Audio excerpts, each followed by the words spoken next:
Hello and welcome to Beyond the Noise, the podcast series from PRWeek. I'm John Harrington, editor of PRWeek UK, and this is actually a joint podcast with In.Comms, PRWeek's sister title for in-house and internal communications. Joining me is In.Comms editor Claire Warren. Welcome, Claire. How are you today? Great, thank you very much. Thanks for inviting me. Looking forward to the chat ahead. Pleasure. Great to have you here. And today's episode is all about corporate affairs. The function has undergone big changes in recent years, and a recent report by Deloitte tracks some of the main trends. To discuss this, we have Mark Hutcheon, director at Deloitte, and Leslie McGibbon, chief corporate affairs and brand officer at BT. Hi both. Thanks for coming along. How are you? I'm good, thank you. Thanks for having us. Pleasure. Great to be here. Good to see you again, Mark. Just a couple of years ago. Thanks for having me back. When you were here before, we were talking about the previous iteration of the report, so we're going to see what's changed. So I'm going to get straight into it. Mark, could you please discuss some of the background to the report for people who don't know, and how many people you spoke to, what you were comparing the results with, and so on? Yeah, of course. I'll take your listeners back to 2022. I think we're about 9 months into the global pandemic, and we had an event at Deloitte, and the chair of one of the UK's biggest companies was speaking. And I was really struck by what he talked about. And effusively, he talked about the contribution the comms team had made to the company's survival of the disruption that came with the pandemic. And it really struck me just how positively he talked. I wanted to capture that. So we did our first wave of research, and we called the report Tested, Trusted, Transformed. And it truly was a test for all comms teams back in 2022. So that was the genesis of it. And then the pace of change and the level of external sort of disruption that we're all very familiar with really started to accelerate. And so we've now twice gone back out to corporate affairs leaders just to find out how they're coping and some of the responding to the moment that we all find each other in. Yeah, absolutely. How many did you speak to? Yes. And this iteration, we spoke to 42 corporate affairs and comms leaders right across most big industry sectors, and largely drawn from household names in the UK economy, sort of FTSE 100 businesses. And they range from as small as 5 right up to the biggest corporate affairs function has 1,300 people. Right. So a huge range and diversity and approaches and resource. Wow, 1,300, that's quite Leslie's a lot. looking Yeah, jealously. I'm keen to find out who that is, but that's interesting. It's cool. One of the key things that the report talks about is how we're seeing a structural reset of the corporate affairs function. What's that looking like, and what are the main signs and, I guess, causes of the reset? That is the through line of this report. If we take a little step back and zoom out a little bit, if you go back even 2 decades, early 2000s, you have growth in the economy. I don't know exactly what it was, but there at least was some growth. Relative political stability. So you had a long-term Labour government moving into a coalition. Hardly any geopolitical disruption, some small pieces. A healthy press. You guys are obviously still part of that, but we had things like business pages back then and journalists. None of that exists today. Of course, we still got a press, but it's highly fragmented. It's largely online. It's getting more specialist. And so all of that, but yet the corporate affairs teams were designed for that era. Their ways of working, their services, how they were structured, their operating models. And so that was our observation, that those operating models are now largely out of date. And that's creating choices and trade-offs for corporate affairs leaders. And something had to give. And the report this time is about how they're trying to work through that sort of friction and come out the other side with sustainable, lean, more commercial, dynamic teams. Yeah, I think there's other trends that have developed through that same time that are related. I mean, the demands on business for transparency and the governance demands on business are significant, and we welcome that, but we need to then therefore be open, and there needs to be teams to tell that story. Another interesting trend has been the level of expectation from certain stakeholders. If you think to Mark's point, 20 years ago to now, the expectations that employees have of their organisation, you're expected to have an opinion, you're expected to have a view. You're looked upon generationally now very different to how an employer was looked upon 20 years ago. And then the level of involvement from stakeholders, whether that be political, whether that be NGOs. So there's an awful lot more involvement from a group of stakeholders who are very interested in what businesses are doing. And, there's teams who are privileged enough in the comms and corporate affairs world that have to manage that. But it's a big deal socially and a big deal financially for companies to get that right. And of course, all these changes have happened so fast. Are we seeing that reflected in the corporate affairs functions to keep up with how fast the world is moving? The easy place to jump to in that just now would be AI.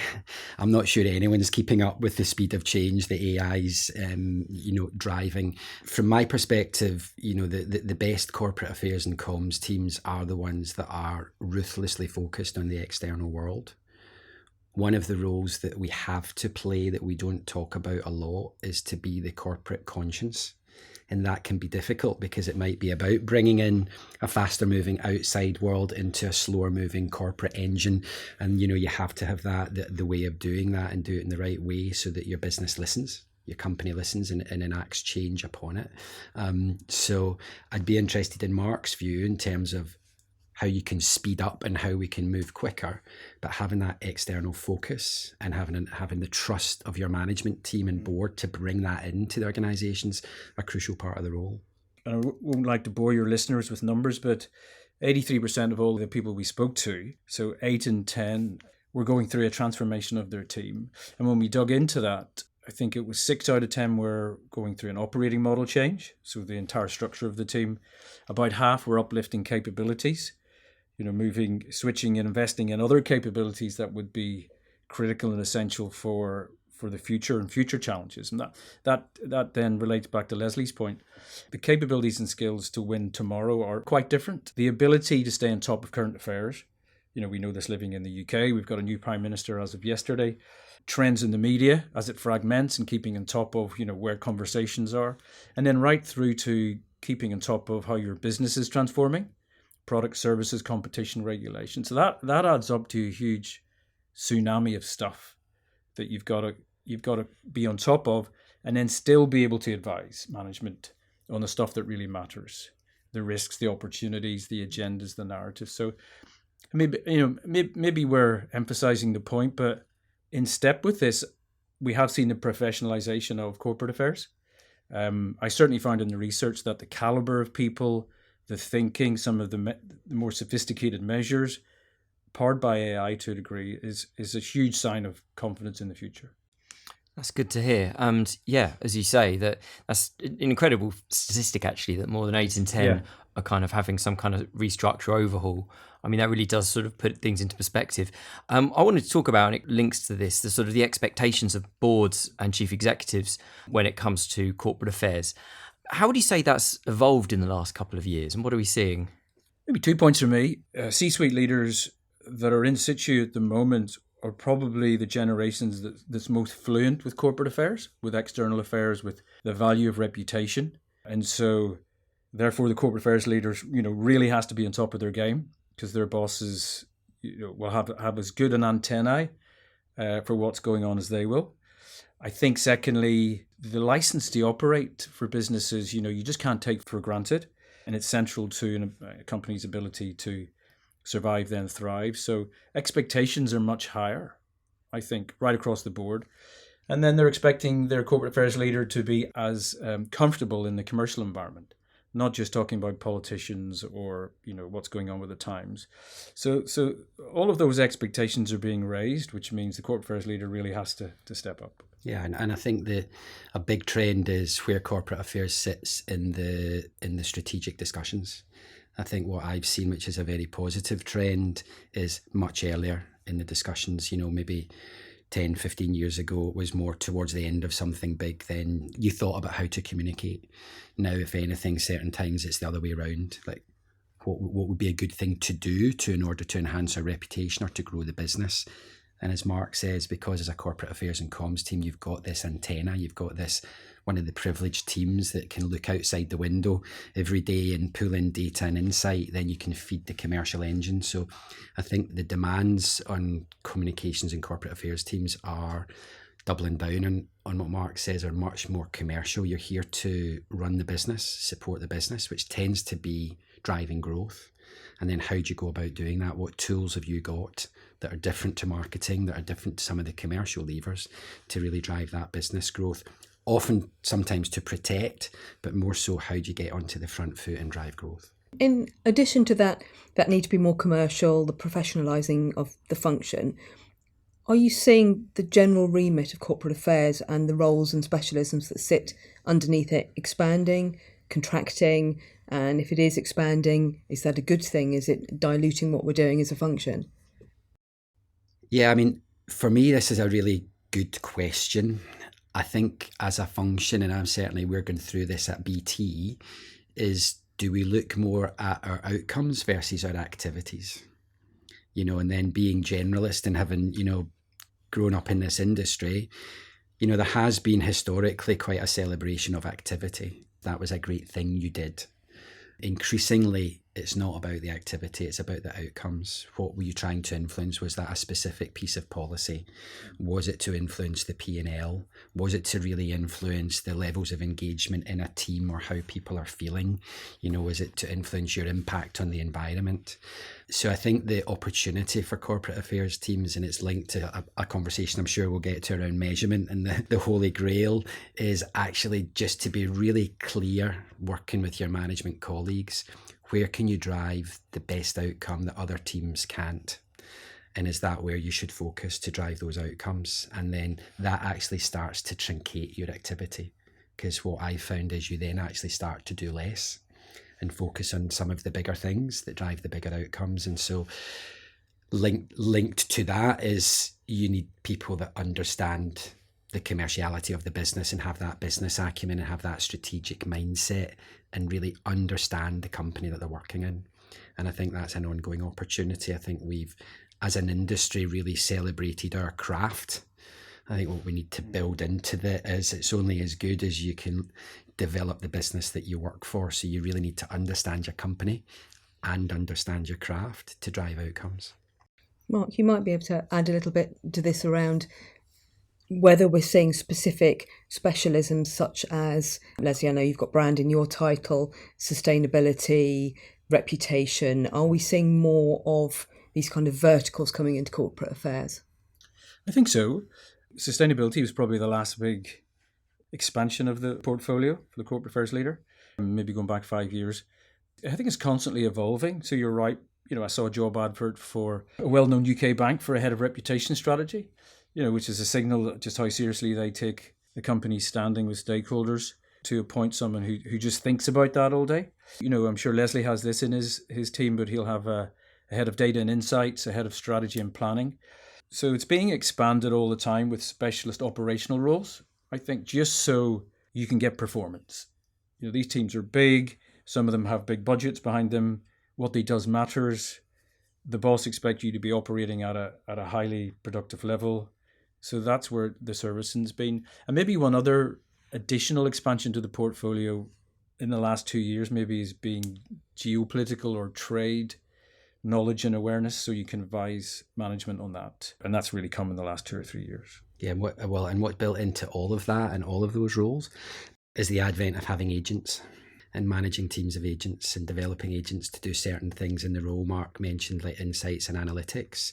That's a big opportunity for agents. And then obviously there's a wider discussion there. What does that mean for your people? But integrating AI into some of these key workflows, whether that be in the more traditional skills like writing, through to synthetic testing, which I think a lot of us are now into. We can test our materials and find out how they'll land in the market, through to the management of insight and data and analytics. This combination of having brilliant human talent and brilliant agents being able to speed up and grow the quality of the work is definitely something that's moving at pace. And I heard a lovely phrase the other day: today is the worst AI will ever be. It'll only get better, faster, quicker. And so that's something, to your earlier point, Claire, that we need to keep up with. I think in the report, doesn't it mention how AI agents will be part of the org chart in future, in the not too distant future? Well, today, but they most definitely are. But interesting, because I was going to ask you that, Mark. I was interested in your statistic in your report, because it's 80% or so are going through a change. Only 24% in the report have got an AI strategy. So I was struggling to correlate what the integration of those two data points. We were surprised by that as well, how low it was. I'd maybe dig into that in two ways. The first is many corporate affairs leaders were happy to be in that experimentation phase, where they were happy for a couple of members of the team or certain aspects of the team would get access to the tools, the licenses, and go away and play with it. Proof of concept, see how it helps, what's the value, and come back. And when we think that ChatGPT was launched 4 years ago, some of that R&D phase just went on too long. There's enough evidence, I'm sure Leslie can talk to specific examples of how this can be transformational in certain aspects of how a team operates. So finding those, documenting them, working out the data I need behind them, the technology, getting the budgets for the engineering to build them, training your teams, that is where corporate affairs leaders should be rather than playing in the sandbox. Fascinating. Well, I mean, this is... It's an uplifting thought for your audience. Yeah. It's an opportunity, Mark. It's an opportunity. Well, if you can... Leslie's absolutely right. If you think about the conversation we've just had about real constraints on resources, it's tough to get budget, there's so much more demand, the job's getting harder because of the diverse stakeholder base. Surely you would give every ounce of interrogation of what AI can pay back. It'll be the people that can master AI that'll take over the world, not AI. And I know that's been said often, but it is an opportunity. And I think for our industry to broaden it out from BT, an amazing opportunity, because it's really up to us. How do we want to bring it in? How do we want to use it? And certainly for maybe it's not an age thing, but for a younger generation to actually teach the industry, this is, the more natives that come in and say, this is just how we do things now. We saw that come through with social media, and we all really benefited from that talent coming into the organisations and teaching us how to use it. The same is happening just now. So I think it's a wonderful opportunity to look at how we re-architect a lot of core work streams, a lot of core workflows, and make our work better and more supported and more rigorous. It's a real interesting trend that you pick up on. I've spoken to a few people agency side who, when you might challenge them on whether they're going to keep hiring younger, more junior talent, they will say, well, actually, if they are AI natives, in the same way we would sometimes talk about digital natives or social media natives or whatever it is, actually that is a huge benefit now. So it's a kind of two sort of factors going on at the same time really there, I think. No, definitely. And a lot of it's about a mindset. I mean, I get asked a lot about this, about what AI, and we've got some amazing talent both in my own team and just in BT in general that obviously on this, it's a big thing for us as a company as well as within the function. But it's about creating the psychological safety. For me, the whole implementation of AI is a culture program. You need to let people play with it initially and then develop it into something significant, and then the space to change things radically and say, well, that process used to take 3 days. We can now do that report in 3 minutes. It's as significant as that. And then, well, what do you do with that time? What do you do with those roles? Work it all out. That for me, it's all about culture and capabilities. It's not just about, do we use ChatGPT or do we use Copilot? That's almost the kind of easy bit. It's giving your team the psychological safety and the bravery to say, yeah, go smash things up, do them differently, and then we'll adapt and change to that. So we're right in the foothills of that just now, but it'll be interesting to see how it pans out. Yeah, absolutely. And moving on a little bit, we're talking about sort of remits and so on earlier on. I just wonder, what kind of skills do you think are more and also less important now versus, a couple of years ago when the last report came out? Were there sort of particular things you could hone in on? Yeah. The top 5 skills, we asked people what they were trying to strengthen in their teams from memory. He says trying to remember where, Leslie's touched on this, I think this is a through line from all of our research, but making your teams more sort of commercially knowledgeable about the business, away from your particular functional craft. That was number 1. I think 2, it is to think strategically. That can mean slightly different things. Some corporate affairs leaders talked about, I really want my team to look up and out more, and to get a sense of the world around us, culture, dynamics, trends. Thirdly, obviously AI fluency. And we've talked about that. There's a constant and will be a forever focus on great writing, storytelling, framing, narrative abilities. And then I think the 5th one was more of a mindset, and that was about speed and agility. incubating in my team the ability to pivot all the time, from issue to issue, from challenge to challenge. So they were the top 5 that come across in teams. I don't know how that relates to your agenda. I definitely relate to that. I think that last one, there's a lot about managing ambiguity and just being comfortable, holding the tension on, I don't know. I think maybe historically you had to know all the answers, and then it's changing to just know all the questions. I think handling ambiguity and being okay not to know the answer just now is also important, because it can make people feel uncomfortable. I think the big build I would say on it, and we touched on it a wee bit off air, is that as well as you go up, I'm intrigued by your 1300 team, right? They must have significant senior leaders. They're managing big groups of people. And I think historically, as a function, as in many others, if you're good at writing the press release, you get promoted, and then you're good at writing the press release again, you get promoted. At some point, the job isn't to do the thing, it's to get others to do the thing. And you're managing people, small teams, then bigger teams. And I see that what we need in teams is management skills, as well as all the craft skills that Mark outlines. Is you have to be a great leader. You have to bring people along with you. And you touched on, if it's younger talent coming in, I think that management dynamics are changing dramatically. I mean, I think for me, the era of the teams and you're in a reporting line and that's what matters, it's not. You've got some objectives. You've got a group of amazing talent. Pick the right talent from across whatever team, map them to the objectives and go and make it happen.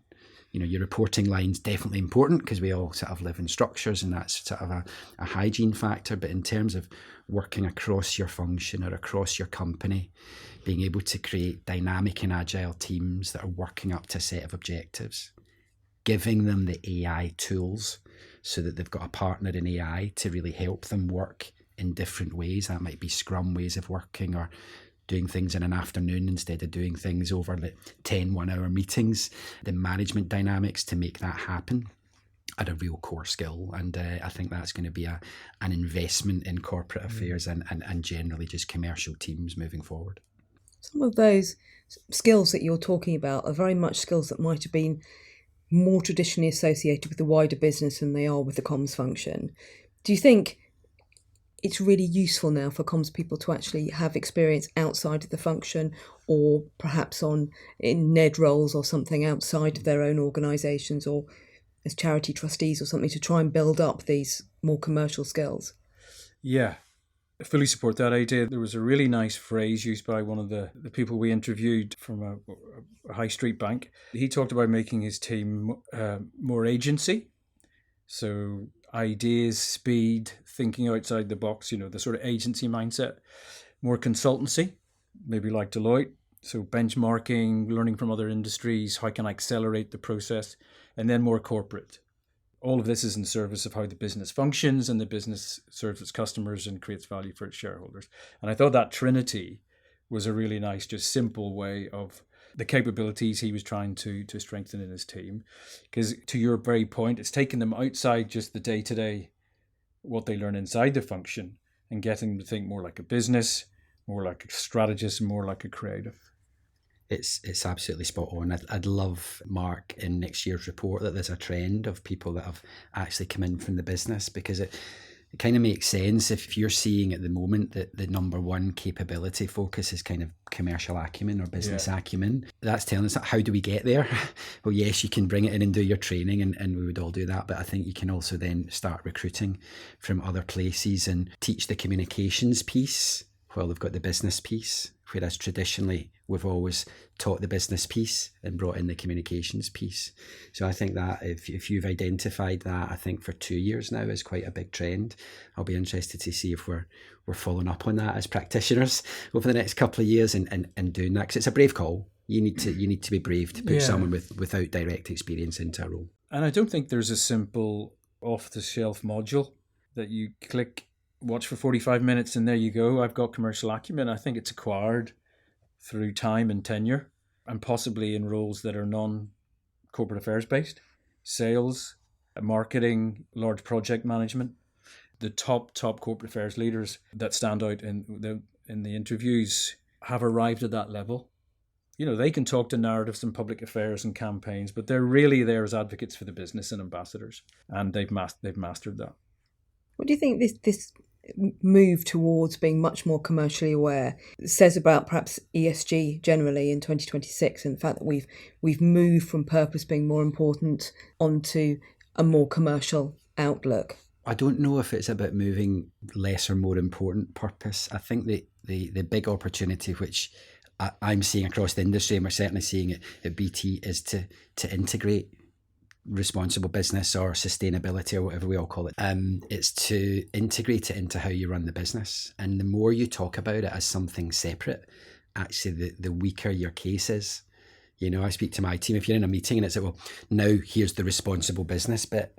Does that mean the rest of what we were discussing wasn't responsible? So it should be fully integrated into the business strategy. And I think that's what we're seeing in that trend. And we saw it in the Deloitte report, which is, it's a bit more commercial and less responsibility. I really hope it's not because companies have suddenly moved away from being responsible. I think the demands on us, we shouldn't just be made to do it. We should want to do the right thing. It's good for business. But I hope it means that it's much more integrated. So we're not talking about it as something separate. The business strategy is responsible in and of itself. Yeah, I don't think one's at the expense of the other. That's certainly not the case. Again, if we zoom out globally for businesses, you've got to be more cautious about what you say. I think that's just highly pragmatic. And in interpreting that, if we go through that further, there's therefore less of a focus on big cultural social issues for companies to opine on. Although, as Leslie says, they should be expected to articulate to their staff and customers if something's genuinely relevant to their industry or product or customer. But that means it just leaves no confusion. The business is there to produce great products and services, create value for shareholders, and that's the organizing idea. You could argue 3-5 years ago that got a little blurred for some companies. We don't need to relitigate that. And as Leslie says, anyway, the smart use of resources, which would be in your sustainability strategy, actually helps with your cost base, which makes the business more financially resilient. And I think that's the natural and right place to talk about those things. It's just a calibration of the times more than anything else. And less jumping on the bandwagon, as there perhaps was a few years back. I think if there's one criticism you can make, maybe with a broader marketing communication industry, is that we do like a bandwagon. And it's hard not to get on a big hot issue and it'll all pile in. But maybe looking back, there was one too many of us. Maybe Leslie disagrees on that bandwagon. No, I agree. There's just an interesting question you can use to help yourself with teams and management teams on that. I think the question used to be, are we brave enough to say something? I think the question's different now. Are we brave enough to not say something and say that is a big issue going on in the world, but it's not for us? We'll let that play out. We're focused on what we do. And it's really difficult because, as Mark says, you've got a lot of stakeholders that want to know your view on everything. But it's a really interesting question to ask your teams and your companies as you go through these things. Are we brave enough to say nothing? So I think that's maybe, I agree with you on your bandwagon comment. Corporate diplomacy has been a phrase I've heard for some that sort of captures the current state of corporate communications outside of talking about the business and your products and customers, which you have full legitimacy to do, is this idea of being a corporate diplomat. I just don't think it pays back as much to be highly vocal for companies on every issue. Yet discipline would be the other thing I think is sort of driving a lot of stuff. Speaking to a few people about ESG and how that's developed, and a few agency bosses actually sort of towards the start of the year, it does look like there's a bit of a nuanced picture with it, to say the least, and a complicated picture, because I always feel that assessment that, you know, the rollback of ESG in the Trump era is far too simplistic, really, because certainly when you're talking about UK or European focused organisations, things are different, and the zeitgeist, let's face it, political and social, is different in different countries and in different markets. What's your take on that? I mean, do you think that sort of adds another layer of complexity to this, particularly if you're a global organisation that doesn't want to sound as though it's contradicting itself in different markets, but at the same time has to be sort of nuanced to those differences? I'm now working on a more focused UK business at BT, but I spent most of my career in big international businesses, and you're absolutely spot on. What might be right for America might not be quite as palatable in Europe, as we've seen quite a lot happening if I think about all of the tariff conversation that was going on a few years ago, and we were all caught in the middle of that. It goes to what we've said earlier on. You need to have a mindset and a skill to manage that nuance. And I think that's what CEOs are looking to our teams and us for, which is to have that antenna and understand how things work. And is there such a thing as a global narrative now if you're a big international company, or is there a framework that you operate to, and then you say, well, you need to apply that within the laws of the land in the US, which may be different to the laws of the land in China, which may be different to laws of the land in Europe or the UK. So I think you need to think through how best to execute with discipline and consistency where it's appropriate, and where to have freedom in a framework so that your teams, which is why you employ brilliant people across the world. I've learned a long time ago, you can't manage Japan from sitting in Amsterdam or sitting in London. That's why you've got great teams in Japan or China or the US. So I think you need to really look at where consistency matters, which often can be at the principle level, but you have to operate to the laws of the land. And we saw during some of the earlier Trump activity, whether it be on tariffs or whether it be on diversity, that caused a real challenge for companies, because you had to put in your annual report, actually this is what we do in the US, but this is what we do in the rest of the world. But having that antenna and looking forward and bringing that conversation into your board and saying, well, where can we actually stand together on principles, acknowledging they might not be able to be executed and consistently everywhere, I think is part of the job. Absolutely, yeah. And moving on to another area that I thought was interesting in the report, centralised decision making. I mean, this is a kind of structural issue, really. Why is that happening, and how is it panning out? It was certainly the trend from our research. The why, well, I think control, the idea of getting control in a very volatile world plays to centralisation. Because if you decentralise decision-making, messaging, choices to all of your countries and markets, which can work as a model, and Leslie talked to that being, sensitive to local nuances.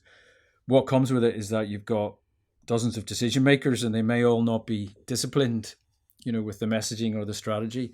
If you centralise autonomy for decisions, what we say, the campaigns we run, the message we present to policymakers, you have much more chance of controlling it and keeping consistency. And I just think in today's world, it's very germane to the previous conversation, that's a valuable commodity. I still think you can do it, but empower your local markets. It just means that there's more rigor and coordination to the overall effort. And that seems to be that works for today's environment. Yeah, I would just jump in that. I think you do need freedom in a framework. If I even look in a UK business now, we did some analysis recently. The view of AI generally in Edinburgh and Scotland and Glasgow is very different to how it is in Westminster. Right, in kind of Westminster, it's kind of welcomed as a saviour, whereas there's more anxiety about it the further up north you go, and that's just for different cultural reasons, right? So you have to nuance your discussions, you have to nuance your messaging. It doesn't mean at the principal level you're still not joined up, but I think you need to empower your people, and to John's point earlier, internationally, big time, because the government affairs by definition, apart from Brussels can argue, but it's a country by country play, right? And you need to have that antenna. But you're right, you do want control where you can have it, but you need to have great people around the world to then execute against that in the right way that makes sense for them. Great. Another interesting element I saw from the report is the fact that fewer corporate affairs bosses sit on excos now, but the report suggests this doesn't mean the discipline is less valued. It seems like a contradiction. It'd be good to talk about that, really. How come, why are we seeing that trend? Yeah, it was a slight decrease. I think it was sort of 6% on the previous time we did the research, down to 66. So that's one or two people, if you translate it into whole numbers, from that were no longer in the exco. And I think the two cases in mind were casualties just of exco simplification. I think the two businesses were large global ones, and the chief executive just wanted P&L owners on the exco. That said, it's certainly not the case, having known the two companies, that the corporate affairs leader, or comms leader as it's in one company, doesn't have access and isn't invited in on some decisions on some key agenda items. So I think that explains the trend. Just across the piece, I don't think it was an assumption to make that was emblematic of a kind of reduction or dilution in influence. I still think there's very good operators who aren't formal members of the exco that can skillfully contribute to smart decisions or avoid bad decisions. But it's more incumbent on them, because you're not a standing member of that particular decision-making group, to earn trust, be really well researched, to have built great relationship, and then to win that access. I think this conversation's been going on since I started in the industry, right? For 30 years. I think we need to have a bit more security in our craft. And I think Mark makes the right point. I think as an industry, it's about having the access and having the openness from your management teams or your CEOs. There could be lots of different reasons the way a company sets its governance structures up for certain roles to either be in certain governance structures or not. But I think, certainly the corporate affairs directors I speak to, which is quite a few, my general vibe on it is increasingly we are more involved in the big things that the companies that we support are doing for many of the reasons that we've already discussed, because of the importance of reputation, the importance of engagement, the importance of political management and the outside world and the stakeholder base. So I certainly get a sense that CEOs and management teams and boards are really appreciating the value that the corporate affairs function brings. We may come to talk about this. Our report was purposely called 2030. And it was to take what we were learning today from the research and then imagine what the future could look like. And when we asked leaders, how do you see the future? It wasn't universal that it was, all rosy. Some very honest and candid people said, look, we've got to professionalize.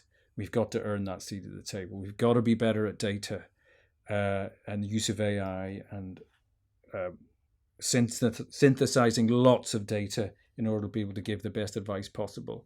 And so whilst, yes, I think with such a volatile environment, executives will increasingly lean on people like Leslie, and I don't think that will change. It's not guaranteed that that door will always be open. And if we want to have that the ears of the people that really matter in organisations and to be able to play our role in being the voice and understanding the wider world, that comes back to the whole understanding the P&L, being able to talk the metrics of the business, being seen really as part of the business functions, not as the sort of content makers on one side or the people who tell the stories. It's where the conversation has to start, right? The conversation as you develop your strategy, and Mark does this very well, is the conversation starts with, there's a company strategy. Interestingly, at BT, and I'm very blessed, I got an amazing team that have helped us build a new plan. But even on the nomenclature of that, we deliberately called it the plan, because there's one strategy, the company strategy. The job of our plan is to enable the delivery of that. And that's when you then get into what metrics do you set, because the company strategy, the metrics aren't views on YouTube or even sentiment or, the political polling. They're hard and fast, mainly around financials. There's others around engagement and other targets. How do we influence those? Do we influence them directly? Some. So we go after them. Some it might be a step back and an indirect, but you have to show that line of sight between the work that you're doing and how it delivers for the company. And that's where the whole metrics conversation's gone. Less so, how do we measure the communications work we do? It's how do we link the comms work into the delivery of the commercial strategy? Would you say that there are many comms and corporate affairs functions out there that are actually managing to show that are delivering the kind of metrics that the business wants to see? Or are we still a little bit beholden to metrics around a specific event or a campaign or something, rather than as a function we are really delivering value? Yeah, I think it depends across the mix. I'll be maybe too transparent here, but the certainly from a public affairs point of view, pounds pence seems like a very fair challenge. What can your public affairs team drive which helps create business opportunity or protect that stops a risk? That's where it can be very financial. I think when you get into areas like reputation, some of the tactics can be measurable actually, because things are digital and you can measure the impact of it. So I'm not sure, I'm looking at Mark, I'm not sure we've cracked the nut on the holy grail of, if you see all these stats, reputation's worth 40% of a share price, and we've all seen the various data points, and I firmly believe in all of that, but sometimes it's a bit nefarious to try and draw the line. So I think the other side of that coin is at some point you just make your peace with, this is good insight, let's also trust ourselves that there's just good business, which says good reputation really helps. Or higher engagement scores, happy teams make happy customers, makes happy business, and kind of go with a mixture of, we've really done the science piece, but we also fundamentally believe that it will drive the business. Yeah, I agree with everything Leslie said. There was a nice phrase somebody used, which was A's and C's. So A's are accountabilities, C's are contributions. So we are accountable for accountable to the reputation score of the company, or the brand prominence of some of our key products and services. We're accountable for that, or the level of sort of employee engagement in the company strategy. And then there are C's, areas we contribute, but we're not accountable. So we make a small but hopefully material contribution, say, to a piece of M&A or a major piece of capital expenditure. And the point of having two of those is that you can say, yes, here's how we're performing in the stuff that we're responsible for, but we're not unconnected to the primary drivers of the business, spending, investing money, etc., international expansion. And I like that idea. And across those two thoughts, they can start to build a picture of where you contribute. So that's the starting premise. And then, as Leslie's articulated, there's certain parts of the function that are more commercial because there might be a transaction that you can put a value at stake on, let's say a positive outcome on a policy debate. But that's not always the case. And I don't think organizations are expecting a kind of marketing type of scorecard for corporate affairs, but you can certainly meet them halfway. And I think it's entirely sensible for a corporate affairs leader to go, right, we can account for our contribution to sentiment, media profile, even reputation metrics, but let's also challenge ourselves to point to contribution elsewhere, because at some point in time they'll be asked by the finance team, what do we get for the tens of millions for your budget? And it strikes me as a sensible move to have done some casework on that. It's definitely a sensible move. Yeah, those finance teams are quite rigorous, and I would say they're only going to get more nosy and intrusive. Yeah, and rightly so. I think one of the defining sort of debates in corporate affairs fight the idea that you should be commercially responsible for what's a kind of influence function, or turn around and face into it and go, all right, let's follow through where we do create influence and trust, and does that actually yield positive outcomes for the business, and then say, look, we've made a contribution to that. So yeah, I look forward to working with corporate affairs leaders like Leslie on this thing. Yeah, big challenge there, though. You're not convinced then, John? No, I am. I'm just there's just a lot to think through, isn't there? I mean, there always is with measurement, right? It's kind of, it's always been one of our industry's most difficult challenges, and it's not going away. If anything, it's getting more acute. I think just to finish on this one, you've got the AMEC principles, and I do like that, and that takes you through detailed functional outputs that then roll into, have we moved stakeholders favorably towards us as a business? So I think the final leg of that is, how has that positive stakeholder feeling or reaction contribute to an enterprise outcome? That's the sort of end journey. I like where this whole conversation, there's a big theme here, right? We've said capability, we need commercial acumen. We've said how are functions developing? Well, there being more demands to drive commercial growth of the business. How might we do that? We should maybe hire more people from outside of the function and bring them in from maybe more commercial roles. And then how might we measure it? So there's a big theme even just in this last 10, 15-minute conversation of going, businesses are there to drive value. How do we show that value in the way that makes sense for the business and not just for the function? Yeah, absolutely. I'm going to move on slightly. How are the requirements of agencies changing for the big corporate affairs functions, would you say? I think this is a fascinating area, right? Going back to the world of AI. And as the in-house person with lots of agencies that support us, and they do a great job, I think with the advent of AI, I think that's going to become an even bigger question. Because if we look at some of the traditional, let's say, less strategic service offerings, whether that be press clippings or whether that be summaries or reports and insight and analysis, then a lot of that can be done by AI. And then it's whether that's done by your own AI or whether that's done in agencies done through AI. I think we need to work through, I think the next couple of years is going to be fascinating for what agencies bring. But I don't think that's any different to what in-house teams bring. If I just give you one example of a story that somebody said to me about the sensible use of AI, if writing your plan used to take you an hour and it only takes you 15 minutes now, right, that gives you 45 more minutes with your CEO. So your insight's much better. You've had the time to have a deeper discussion. So the prompts and the information that you've got to then develop your insight and your plan are much better. So increasingly will we become much more relationship managers and bring what only people can bring, which is that experience, that understanding of nuance, that depth of understanding of a particular sector, and also EQ into how you manage people. And then some of the grunt work that we used to do can be done much more quickly and more efficiently through different AI models. I think that's the same for in-house people as it is for agency. But I do think there'll be an evolution in terms of how we work with one another. Yeah. Would you be concerned if you were running an agency now?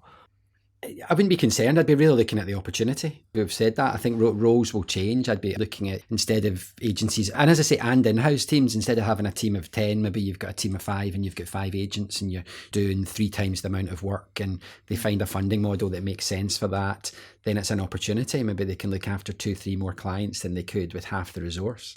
So if I was agencies, the same as I'm challenging myself in-house, is what are the opportunities, first of all, to make you better at your job? Because a lot of the AI conversation for me starts with how can you make you more efficient? It has to start with how do you make yourself better? And if you can make yourself better and more efficient, great, keeps our friends in finance happy. And then how do you actually implement that? So as I say, I don't want to push it on to like agencies need to think through that, like in-house teams need to think through that. And then we need to think through what's the best split of resource and capability. Agencies can do things that in-house teams just can't anyway, right? One of my biggest asks of any agency partner is bring the outside in more. Tell me what's happening across different clients, keep me externally focused, because we can get a bit navel gazing in the house, right? Because you're so busy and you've got one client. Well, tell me what's happening in other sectors. Tell me what's happening, in best practice in certain areas. So there's things that the agencies should hang on to of their core value proposition. But like in-house teams, they're going to really need to evolve to keep up with the developments. And it's not just In.Comms. We're seeing it with McKinsey. We're seeing it with, dare I say, Deloitte and others. When you're a support function, things are going to change over the next 2, 3, 4, 5 years. I can give you a perspective just from Deloitte, a management consultancy. The team that I'm in is called Corporate Affairs Advisory, and that captures a recent trend. To answer your question, John, is that we've talked about 83% are going through transformation. So rather than helping, where traditional agencies would help the client with their media relations strategy, or let's say delivering their government affairs program, and that is still important, we've been helping our clients re-engineer their team, think of how do you find that performance, what are the skills, how do you go about a formal AI plan, how might you acquire cost savings over a period of time. And so those big problems, those, as we identified right at the top, those operating problems require a different type of consultancy than your traditional agency. So I think there is, as Leslie says, there is opportunity there to help clients achieve what we call high performance. You've just got to bring knowledge, insight, transformation thinking, new models, rather than rely on what used to work. And I think the agencies that can do that will always have a place in the room, one would hope. Brilliant, thank you. Taking on just on something else slightly, the report itself is largely based on companies that are in the FTSE 100. What's the wider picture like outside of these type of organisations, perhaps in some of the smaller organisations, some of the privately owned organisations, and overseas, in fact? Well, good question. I would be surprised if their in-tray of a small comms team in a FTSE 250 or even a privately held company was demonstrably different. Maybe the scale of the challenge. You could argue that for smaller teams with much smaller budgets, the opportunity with AI to do more, to achieve better performance in the delivery of what they do is even higher to go after. I think being as commercial as possible, delivering with probably less resource, keeping on top of this diverse sort of stakeholder media ecosystem we're in, they're all true for other teams. So I'd be surprised if they're any different. Maybe when you go internationally and you're a US headed corporation, there's probably a dynamic in the US that's well documented. But then even just in our own domestic market, right, we've had political flux as well. I think it's the same, really. It's a bit, we covered it a wee bit earlier on. I mean, I've just come back to the UK after 11 years in the Netherlands. And one of the big things that evolved during that time, well, Brexit happened, so that created a completely different dynamic to think about, but also this big diffusion between the US, China and Europe, which, as we said earlier on, what is a global narrative? How do you then execute against that is definitely something that was a big trend that is on, in big international companies really thinking through. And then I agree with Mark again, I've been speaking to quite a lot of people, and we've been hiring people, in the smaller companies. The opportunity for AI is probably bigger. They can take on a lot more. They can really look at the impact with smaller budgets. And so I think you'll see, I would imagine, smaller challenger companies that have got a higher risk appetite, that have got less resources, thinking and coming up with really creative executional ways to go after the bigger companies. It's not a new thing, but I think there might be a growing trend from that, because resources have suddenly changed. You've suddenly got much more resources at your fingertips if you're fluent in AI. Makes sense. I wanted to end by looking towards the future. What are some of the big predictions for corporate affairs in 2030 from the report? Could you discuss some of those, please? We asked this very specific question, and we got sort of two versions of 2030. The one that I personally subscribe to, which is the ever sort of ascending importance and influence of corporate affairs. I think there's a strong argument that's the sort of the journey we're on, whereby, I just can't see the world getting any more stable than it currently is. And in that sort of period, CEOs, business managers want sound experience, good advice. And underneath that, they want a trusted, operationally reliable corporate affairs team. And I don't think that will change. And plus, if some of the things that we're predicting, like the measurement gets more sophisticated, the new capabilities come into the team, and maybe it's more commercially native with AI as well, you can really see that future coming to pass. There is, though, I think, the bearish case, which is that, fail to rise to some of those challenges, and maybe some executive teams think, comms is a service, like a utility. And yes, they take care of messaging and internal comms, but they're not seen as an advisory, value-creating function. And we have to be sort of, I think, pragmatic and honest that is a danger. I would build on that. I'm more bullish than that. Reputation and engagement are two of the most valuable tools in a corporation's toolbox, and we are privileged enough to be the custodian. Certainly of reputation, one might say that is the job, and an engagement we're a large part of, although everyone owns it across the company. So I think the more we can articulate the value of the assets that we manage and use the language of the business to talk about how we grow the value there, the more successful as functions we will be. So I think we've got a huge opportunity ahead to keep clearly showing the value that we bring to all of the stakeholders that we support and manage. Brilliant. Well, it's a good place to end it. And we are out of time, unfortunately. But really great insights. Thank you both for coming along. Thank you. Thank you. Been a pleasure. Brilliant. Well, and thanks, of course, to Claire. And thank you to everyone for listening. Until next time, goodbye.